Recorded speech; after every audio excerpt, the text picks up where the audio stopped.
Good morning. This is Father Stephen Kelly from St. John's Church in Detroit. We're continuing our series of daily morning meditations, where we generally look at one or another of the lessons that are assigned for morning or evening prayer, what is known as the Daily Office Lectionary. Today for Monday, let's take a look at the lesson that's assigned from the letters to the Hebrews. Now, if you remember back on Saturday, remember we skip a day in the lectionary, following sequentially. Sunday doesn't count. So back on Saturday, when we read the letter from the Hebrews, the beginning of chapter 11, we heard about the report of all these people who did things by faith, Abraham and Jacob and Isaac and Moses. So it kind of get this litany of all the things that people did, but not so much the doing as the faithfulness in being willing to do it. So we're going to pick up here, chapter 11 at verse 32. And what more shall I say? For the time would fail me to tell of Gideon and of Barak and of Samson and of Jephthah and of David also and Samuel and of the prophets, who through faith subdued kingdoms, wrought righteousness, obtained promises, stopped the mouths of lions, quenched the violence of fire, escaped the edge of the sword, out of weakness were made strong, waxed valiant in fight, turned to flight the armies of the aliens. Women received their dead raised to life again, and others were tortured, not accepting deliverance, that they might obtain a better resurrection. And others had trial of cruel mockings and scourgings, yea, moreover of bonds and imprisonment. They were stoned, they were sawn asunder, were tempted, were slain with the sword. They wandered about in sheepskins and in goatskins, being destitute, afflicted, tormented, of whom the world was not worthy.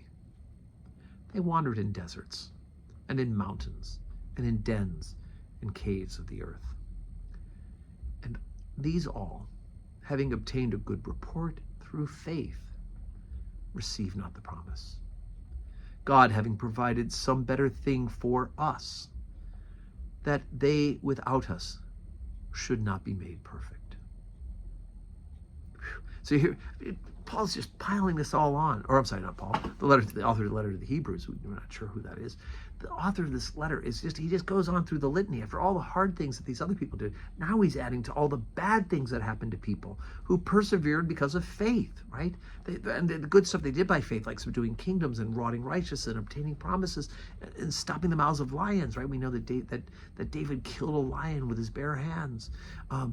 All of that. And yet the other side of it is the people who endured cruel mockings and scourgings and bonds and imprisonment.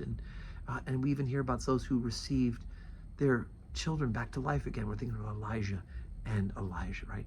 And despite all this stuff that was happening, they don't have the gift that we have, which is to be on the other side of the fulfillment of God's promise to send the Messiah. They all look forward with faith to God doing so, but it didn't happen in their lifetimes. They had the faith, but the fulfillment of the promise happened in the person of Jesus Christ.